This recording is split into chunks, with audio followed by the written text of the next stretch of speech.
Salut à tous, l'épisode 17 promis il y a 2 semaines est là. Et c'est un épisode dans lequel je vous proposais deux phases. D'abord la fin d'année avec quelques bilans et ensuite quelques projections sur la fin pour l'année qui vient. Donc voilà. Et après comme ça je m'organiserai de mon côté pour faire la planification. On est dans une période charnière là, entre 2 années. On vient d'avoir Remco Evenepoel champion du monde et le truc qui nous intéresse le plus à ce stade-là, c'est le Tour de Lombardie. Pourquoi ? Parce que tous les monuments ont été joués. Tous les objectifs de l'équipe également ont été non pas remplis puisqu'on a failli sur le Giro. On a été seulement top 10 alors qu'un top 5 nous était demandé. C'est Jan Hirt qui s'est chargé du top 10. Donc un échec, 14 réussites, des maillots de la montagne pris dans les 3 grands tours. Carapaz, Roglic, Almeida, vainqueur de grand tour dans cette année 2022. Et ensuite, une véritable répartition des victoires sur les épreuves World Tour par étape. Ok, plutôt équilibré. Ensuite, Pogačar, champion d'Europe, Evenepoel, champion du monde, double même, devrait-on dire, ce qui n'est pas anodin d'ailleurs au passage. Les championnats nationaux, c'est un petit peu moins crucial. Girmay sur Milan-San Remo, Van Aert, Van der Poel, Bijstrom à la surprise générale, complètement incroyable celle-là. Ensuite, sur les classiques d'importance juste en dessous des monuments, on a eu pas mal de réussites. Voilà. Qu'est-ce qui va se passer sur le Tour de Lombardie ? Alors, il faut quand même admettre que au moment d'arriver au Tour de Lombardie, on n'est pas en condition optimale et on n'a pas non plus dans notre équipe des gens qui sont particulièrement capables de s'illustrer sur le Tour de Lombardie. Par exemple, Lorenzo Rota en très très grande forme, voire Bijstrom en très grande forme, mais encore surtout Rota, ça aurait été au top. Maintenant, à 88%, les mecs sont complètement lessivés en cette fin d'année et tout ça. Je les ai skippés. On va pas les conserver. C'est pas du tout le bon spot là pour eux. Donc voilà, j'enlève Vliegen. Et on va par contre tenter d'aligner Girmay ici. Girmay, vous voyez, il est à la fin d'une saison excessivement fatigante. Vous voyez, 3 pics de fatigue là qui ont été assez somptueux, quoi. Le mec est quand même monté au-dessus de 60% de fatigue quasiment sur son 3e pic. Après, il a quand même plutôt bien tenu globalement. Mais il a eu un petit up aussi, Binyam Girmay. Donc c'est plutôt sympa. Je l'ai fait travailler en course par étape, pour ne rien vous cacher. Ça fait au moins 8 mois ou 7 mois qu'il travaille en course par étape. Il a pris un petit peu en montagne, plus 2, c'est pas ridicule. Il a pris 1 point en contre-la-montre, pas ridicule non plus. Et il a pris également quelques notes physiques. Bon, il était déjà pas mal. Bref, c'est du très bon Girmay. Girmay à plus 3, ça peut gagner en Lombardie. Girmay pas à plus 3, je me pose des questions parce que Pogačar, Roglic, Vlasov, Carapaz, c'est très très fort et je ne suis pas certain qu'il puisse tenir. Après, un petit mot par exemple sur le variant. J'ai pris un variant de type classique, c'est-à-dire que vous avez le mur de Sormano à l'intérieur et non pas le variant utilisé la semaine dernière, si vous avez regardé la course. Vous dites, mais il n'y avait pas Sormano en 2022. Non, mais parce qu'en fait, je trouve que c'est une insulte un petit peu au Tour de Lombardie que ne pas prendre le mur de Sormano. Je trouve ça exceptionnel comme moment. Et en fait, c'est un petit peu regrettable de mon point de vue que ce mur ait été retiré du parcours. Donc, on sait qu'il y a des raisons qui ont été invoquées, ok. Peut-être que Remco n'y est pas pour rien.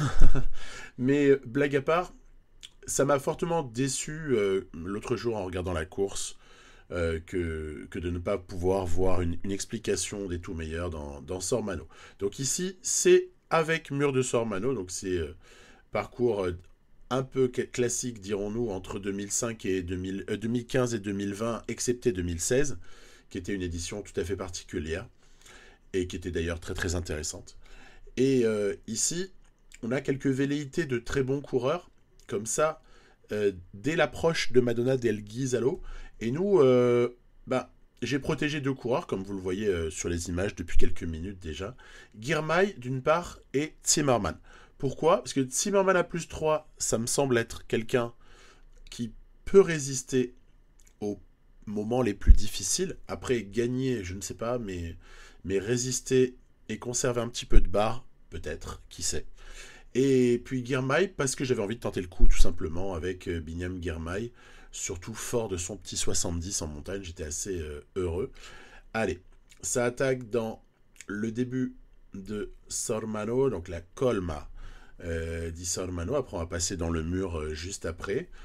On se contente juste de rester, vous voyez, c'est UAE hein, qui fait vraiment la course. Là aussi, toute ressemblance avec une situation déjà vécue il y a quelques jours serait absolument fortuite. Non, mais c'est vrai que UAE est vraiment dominateur. Ils ont aligné ici une équipe excessivement forte aux côtés de l'actuel champion d'Europe dans la partie, Pogacar. Alors devant, il y a quand même une belle échappée, hein, notamment Ciccone qui est sorti depuis un petit moment. Et vous allez voir que Ciccone va résister hein, dans le mur de Sormano. Là, ça y est, on y est. Donc les pourcentages qui sont absolument aberrants à 20%. Actuellement, on va essayer de tenir le coup. On a pas mal de gars qui commencent à capituler, hein, c'est légitime. On a Zimmerman qui quand même tient le coup. Hein. J'ai arrêté de protéger à un moment donné Girmay parce que je n'avais plus de quoi le protéger. Je préférais privilégier la protection. On va voir, on va switcher encore dans pas longtemps. Voilà, pour Zimmerman. Regardez, la fin du mur de Sormano se passe pas mal. Passage à 23% à l'instant. Et on est dans le groupe. Regardez, on est pas mal. Hein. On est pas mal. On est dans un groupe d'une, allez, vingtaine de coureurs environ. Et c'est exactement ce que j'espérais. Alors, Girmay, malheureusement, a lâché sur la toute fin. Il lui a manqué pas grand-chose. Hein. Quand je vous parlais de différence entre +3, +2, etc., je pense qu'il lui a manqué juste un point de forme du jour pour pouvoir tenir dans le même groupe que Zimmerman. Donc ça s'est vraiment pas joué à grand-chose. Après, ça peut encore rentrer. Devant, on a Bagioli qui est à la poursuite de Ciccone. Ok. Et oui, parce que je vous l'ai dit il y a quelques temps, mais je le redis pour ceux qui n'auraient pas vraiment suivi le truc. Depuis la fin du Tour de France, je me suis calé en aléatoire +3, -3 sur les formes du jour. Donc vous verrez plus jamais un +5 dans cette partie. Voilà. Ici, le groupe Girmay est en train de rentrer peut-être hein, sur le groupe Zimmerman. On va voir. Je refuse de collaborer parce qu'il y a des mecs que j'ai pas envie de ramener. Donc hors de question de collaborer. Donc qu'est-ce qui va se passer en fait en train de rentrer? Bah pas vraiment. Il va se passer un truc, c'est que ce groupe, je peux le dire maintenant qu'on arrive à ce stade-là, à l'approche du Civiglio, ne rentrera jamais. Ce groupe-là ne rentrera jamais, et pourtant, vous avez vu à quel point ils sont passés très proches de rentrer. Allez, attaque dans le Civiglio, on va suivre des roues. Dommage, Dylan Teuns paraissait être une bonne roue pour nous. Malheureusement, il a stoppé son effort. Allez, on a encore moyen de raccrocher le bon wagon. Carapace, peut-être. Il reste plus grand-chose à Georg Zimmerman, mais après, il est sur la barre jaune. Il lui reste pas mal de barres jaunes, il est pas mal. Donc, il est capable de, on va dire, si les autres attaquent pas comme des dingos, il est capable de suivre. Et devant, qui est-ce qui est parti? Tadej Pogacar, on s'en doute. Attaque dans le Civiglio, donc pour Pogacar. Derrière, ça se regarde un peu. Hein. Il y a quand même une quarantaine de secondes déjà au sommet du Civiglio avant la descente, que le Slovène va attaquer tambour battant. Du côté Jumbo-Visma, qui avait un petit peu participé à un moment donné à fatiguer le peloton. Jumbo-Visma, écoutez, il y a Vingegaard, hein, bien sûr, mais Vingegaard semble pas forcément en canne. Allez, ça va reprendre Pogacar peut-être là-haut, là. Carapace marque le pas. Bardet n'en peut plus. Landa non plus. Il n'y a que Vlasov qui a réussi à s'accrocher à la réaccélération de Tadej Pogacar. Ouais, c'est cuit, hein. C'est cuit. À ce stade-là, nous, on n'a plus qu'à s'accrocher aux deux Bahrain Victorious, là, qui sont juste devant. C'est Landa et Teuns. Zimmerman peut peut-être jouer le top 5. Derrière, Vlasov et Pogacar. Dans quel ordre? Vlasov reviendra-t-il sur Tadej Pogacar? Ça paraît délicat. Regardez, donc Pogacar, oui, va s'imposer en solitaire, avec une faible avance, certes, mais quand même plutôt net. Vlasov fait 2, Teuns fait 3, Landa fait 4. Et on a quand même la grande joie sur ce Tour de Lombardie de taper la 5e place. Non, j'ai fourché juste avant. L'ami Vingegaard était aux fraises. Il va terminer, je crois, top 20, mais d'extrême justesse. Ouais, ça, il va être 15e. C'était bien Roglic qui était présent dans l'emballage final. Mais non, dans la dernière montée de San Fermo della Battaglia. Mais non, Pogačar était bien au-dessus. Il aura été... Bah tiens, c'est rigolo parce que là aussi, on peut parler de revanche entre Pogačar et celui qui l'avait battu sur le Tour de France, savoir Primož Roglič dans la partie. Donc voilà. Il y a des petits parallèles avec la réalité qui vont jusqu'où ils vont, hein, pas davantage, mais qui sont quand même assez amusants. Donc Tadej Pogačar, 2e Tour de Lombardie d'affilée, ici aussi. Le lendemain, les adieux de Philippe Gilbert, je sais pas, hein, dans la carrière, mais par contre, Paris-Tour, certainement. Donc, est-ce que Arnaud Démare va s'imposer ? C'est ce qu'on va regarder. Moi, j'ai emmené une équipe autour de peut-être Gerben Tyson. J'essaie de lui donner des... C'est le variant 2020, ouais, de la World DB de 2022, mais j'essaie de lui donner des petites responsabilités, ainsi qu'à Alexander Kristoff, auquel c'est l'occasion de dire au revoir en ce jour de Paris-Tour, qui est la dernière course que je propose de la saison. Et c'est d'ailleurs la dernière sur laquelle Alexander Kristoff, en son futur changement d'équipe, va être aligné avec Intermarché Antigobert Matériaux. Et donc, on n'a pas hérité d'une formidable forme du jour pour Gerben Tyson. Et moi qui espérais jouer pour lui, je m'aperçois qu'il ne sera même pas capable, à -2, de jouer un simple rôle de poisson pilote pour Alexander Kristoff. Ses barres seront vidées trop tôt. Et donc, tout ce qui nous reste à espérer, c'est peut-être prendre une bonne roue, voire profiter d'un éventuel travail de Pasqualone dans le final pour mettre Alexander Kristoff dans les meilleures dispositions afin de s'imposer.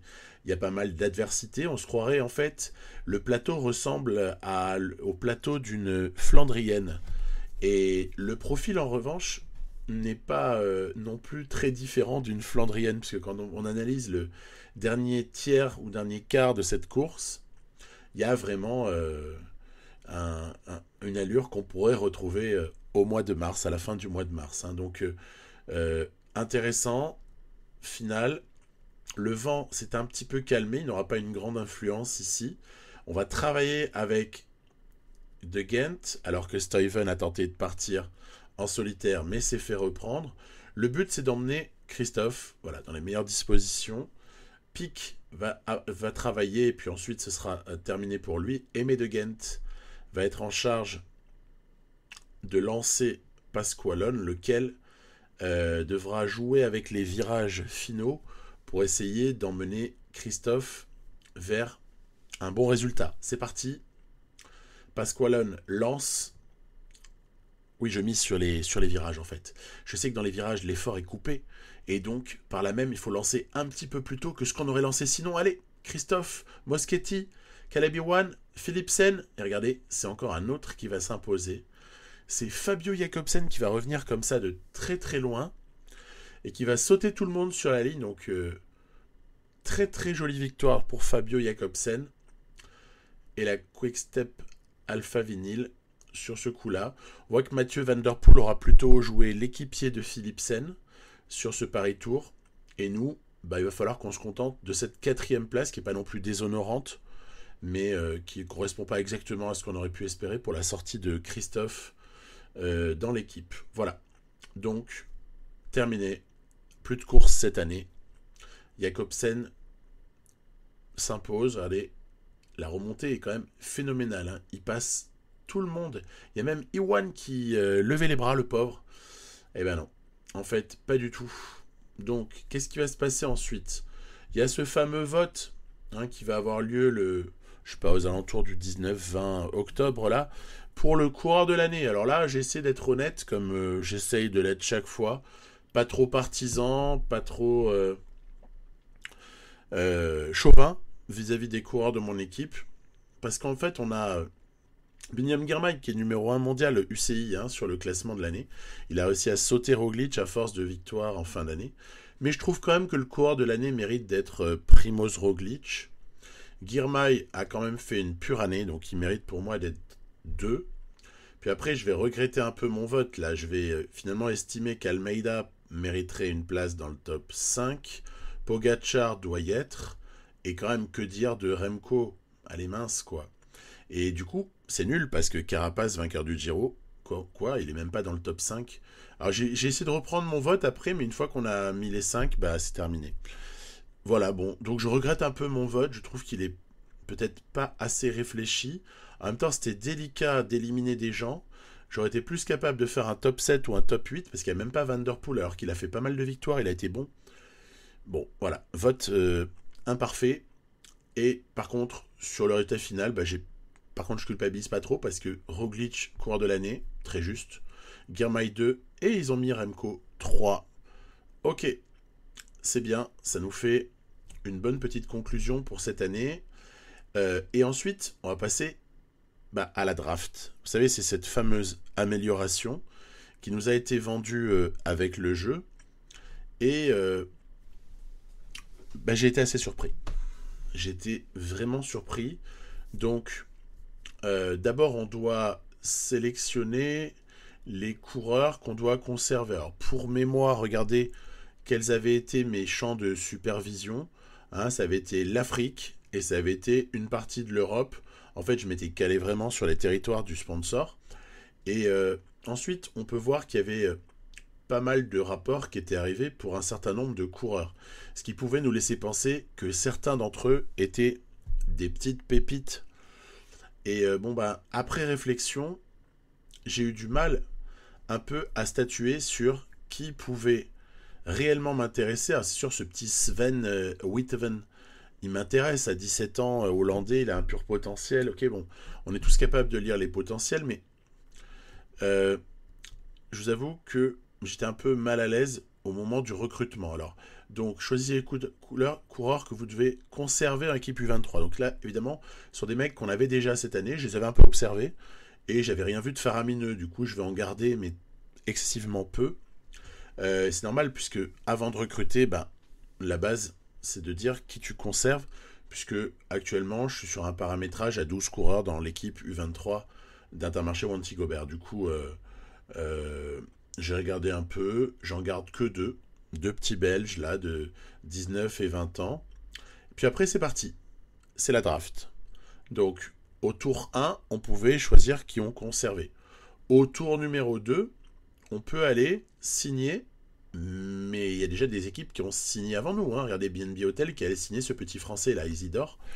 Moi j'ai essayé d'aller chercher des mecs qui me paraissaient intéressants.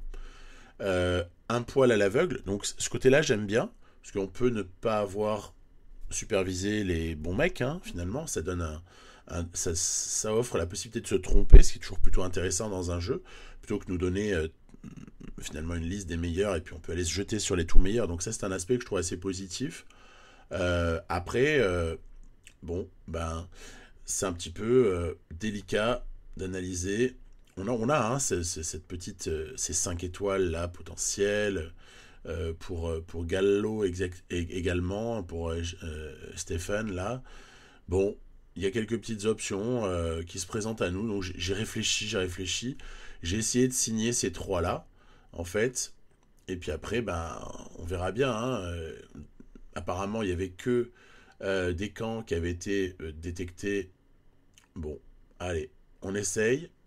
Est-ce que ça va fonctionner? Oui, on a de la chance. On a réussi quand même à signer ces trois-là. Donc un Hollandais, un Belge et un Italien. Donc on reste un petit peu raccord. Après, on peut à ce moment-là voir défiler tous les gens qui ont été recrutés dans les autres équipes, voilà, dans les équipes U23 présentes dans le jeu. Et puis on passe à un tour suivant. Donc là actuellement, j'en ai forcément 2 plus 3, j'en ai déjà 5. Il reste 7 jeunes à aller chercher pour peupler mon équipe U23.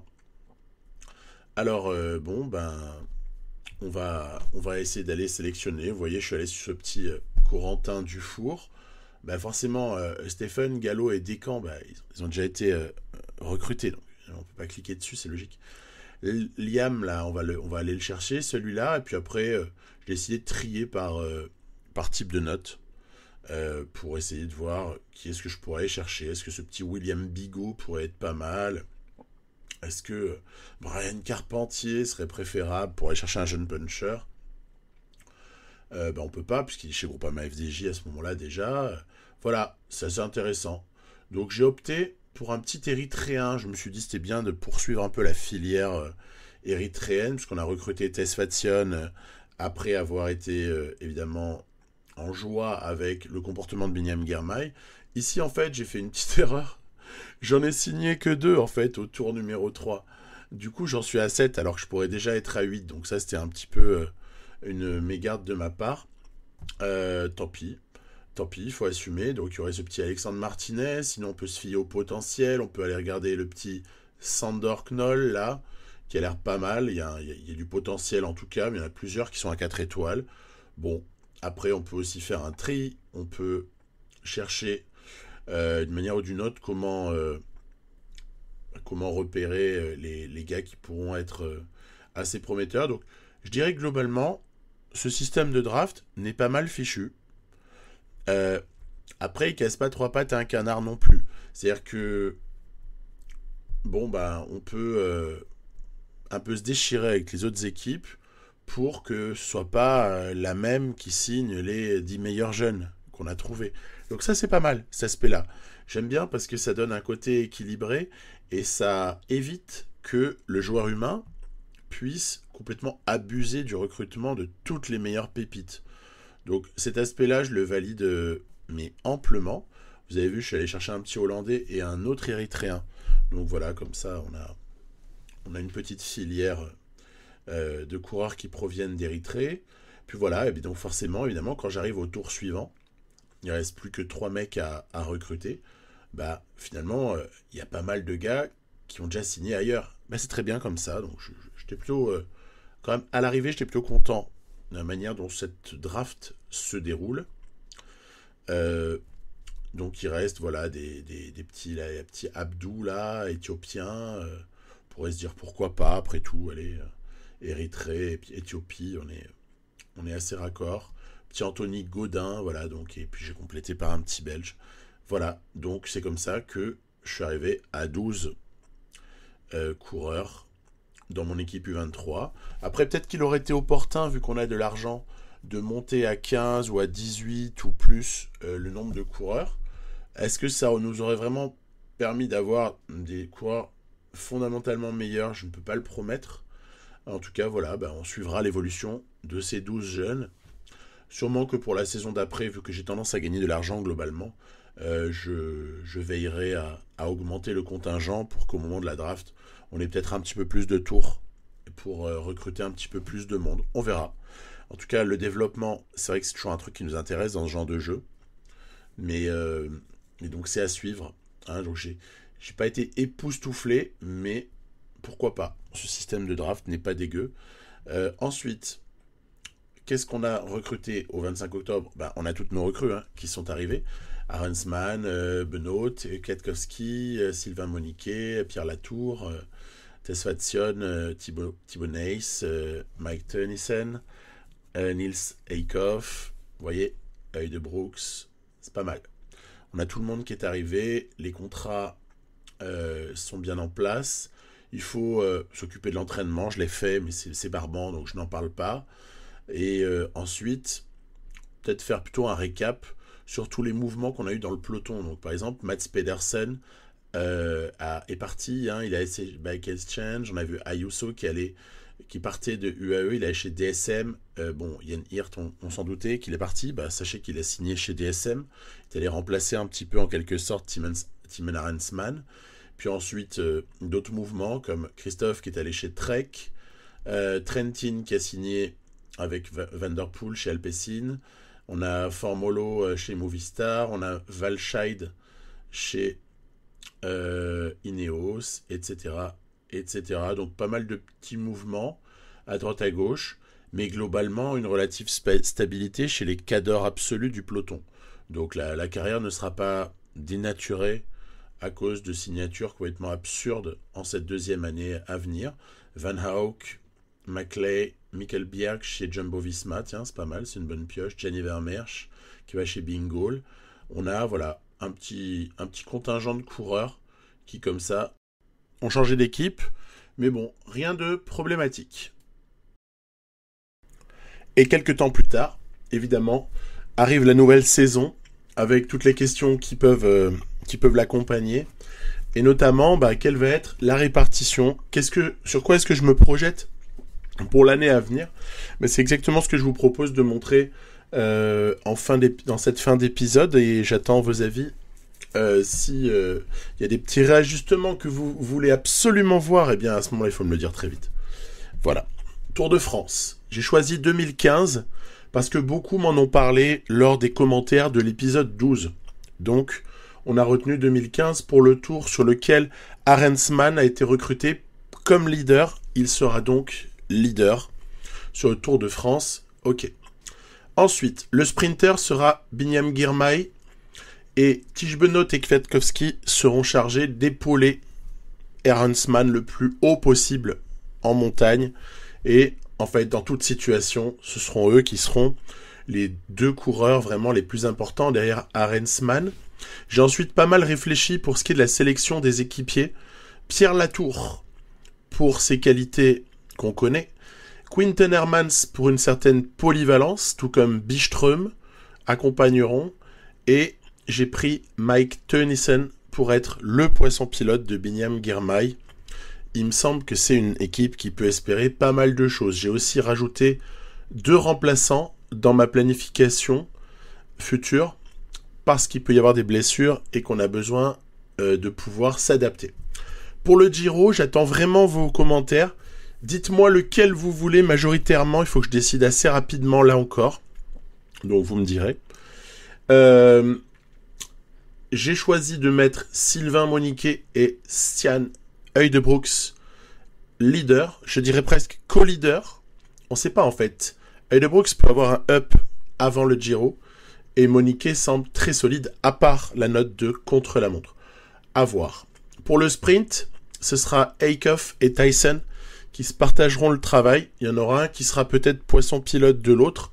Et ça, là encore, ça dépendra un petit peu des semaines ou des mois qui vont précéder ce Giro. Ensuite, pour ce qui est des équipiers, les équipiers sélectionnés, on s'en doute, je ne fais doubler personne, un Giro au Tour de France cette année. Rota, Zimmermann, Goossens et Tesfatsion vont être les équipiers qui vont nous aider à aller essayer de remporter ce Giro. En tout cas, c'est mon ambition. Donc voilà, j'ai vraiment confiance en ces types-là, bien préparés. On va en toucher un mot juste après. La Vuelta, là, il faut aussi m'aider. Dites-moi laquelle vous voulez. Vous me dites, allez, la première Vuelta qui a 3 ou 4 voix dans les commentaires, terminée, c'est elle qui gagne. Et donc, là-dessus, quand même, je vais essayer de contenter le pauvre Lorenz Huys, ainsi que le petit Boupio et Taco van der Horn, qui auront ici leur bâton de maréchal de la saison, puisqu'ils auront leur grand tour. Et après, pour le leadership, on répartira en fonction de ce qui s'est passé entre-temps. Reste encore à régler la question de la première partie de saison. Alors, ils n'auront pas tous les mêmes objectifs. J'ai mis, pour faire référence à ma vidéo de la semaine dernière sur les planifications, je vais mettre un modèle Moscon pour tous les Flandriens et je vais mettre un modèle Lutsenko pour ceux que je préfère avoir un pic plutôt en milieu de Pays Basque et pour les Ardennaises. Ceux qui vont sur le Giro, et là c'est une nouveauté par rapport à ce que je faisais avant, vont avoir ce que j'appelle le programme Lopez. Programme Lopez, c'est premier objectif de la saison égale Giro. Voilà, on ne s'embarrasse pas à vouloir constituer déjà un deuxième pic sur le Giro. C'est toujours casse-gueule, donc je préfère éviter ça. Ce qui veut dire que j'ai 20 coureurs qui vont devoir s'occuper de plein de choses pendant que les 8 font leur vie de leur côté. Donc c'est assez intéressant. Et pour terminer donc, je vous rappelle le principe. Ouais, j'ai parlé de tout ça dans la vidéo de la semaine dernière. Elle n'a pas été trop regardée. Apparemment, la planification et l'optimisation, ça n'intéresse pas grand monde. Bon, peu importe. Moi, je vais m'en servir par contre pour essayer d'être performant et de m'amuser N'hésitez vraiment pas à me recommander quel Tirreno, quel Paris-Nice, quel Tour de Catalogne, quel Pays Basque, quel Romandie même. Je peux jouer Romandie si on me dit tel profil, vraiment j'ai envie de voir, etc. Voilà, vous n'hésitez pas. Beaucoup d'épreuves sont intéressantes. Et bah après, on peut prendre le temps de les jouer. Et puis en plus, si on me le dit à l'avance, je peux planifier. Voilà. Allez, à la semaine prochaine. Bye bye.